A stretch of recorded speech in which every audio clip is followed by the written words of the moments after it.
I was an intern at City Hospital the night they brought the little boy in. I can still see him lying on the stretcher with his little freckled face so pale and thin. After they had finished their examination and took him upstairs to an empty room, we learned the little fella had leukemia, and just a few short days would seal his doom. He quickly won the hearts of all the doctors, including me. And when I asked him what's the one thing he'd like to have the most, he said, "Doc, I'd like to have a Christmas tree." He said, "I guess you know I'm an orphan. Ain't ever had no family or no home. But I've seen them trees through other people's windows, and I've always wanted one for my very own." Well, the fact that it was July didn't bother me. I went out and cut the prettiest little pine that could be found. The nurses tended to the decorating, and we all wrapped little gifts to pile around. Then we rolled it on a table to his bedside, and it seemed the light of heaven filled the place.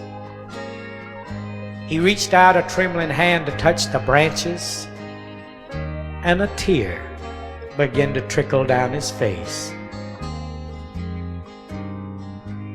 He said, "I know Christmas celebrates the birth of Jesus, and I know how he gave his life for me. So when it comes my time to go to heaven, I want to take my Lord a Christmas tree." I turned away to keep my tears from showing, and I saw many of the nurses turning too.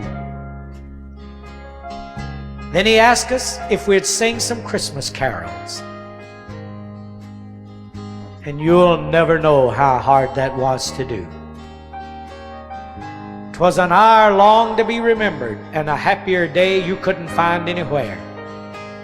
We finally got him settled for the evening, and one by one we left him sleeping there. It was after midnight when I got off duty, and as usual I looked in on the child. And even though the room was dimly lighted, I could still see on his face that happy smile. I started to the bed to smooth the covers when I saw something I'd never seen before. The needles of the pine had all turned brown and fallen off, and the branches were drooping toward the floor. I'd only cut that tree that afternoon, and I'd never seen one die in just one day. Then as I turned my eyes back to his bedside, I saw the little boy had slipped away. But there was the deepest feeling of contentment, and a peace that only comes from heaven's shore. And it seems I heard an angel chorus singing of a gift the Lord would treasure evermore. And then I knew that I was seeing something that wasn't meant for mortal eyes to see.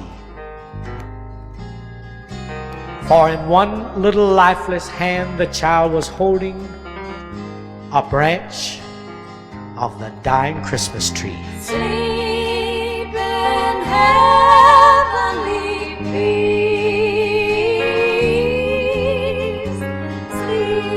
Sleep in heavenly peace.